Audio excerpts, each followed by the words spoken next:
A dark family secret that stayed hidden for years has finally ended with justice being served in Gauteng, where the Pretoria High Court handed Ncumisa Selani 3 life sentences for the murders of her 2 boyfriends and a 17-year-old son.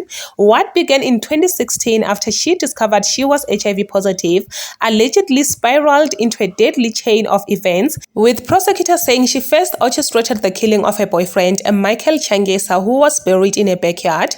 A year later, her second partner, Michael Pure, was also killed and buried in the same grave after their relationship reportedly turned violent. In a shocking twist, Selani's own teenage son was later murdered in 2018 after he allegedly began blackmailing her and threatening to expose the earlier crimes. The truth only surfaced in 2020 when her younger son confided in a traditional healer while seeking help for an illness, leading to police uncovering the remains and arresting Selani. The case has left many South Africans shaken, highlighting how years of silence can hide unimaginable tragedy behind closed doors.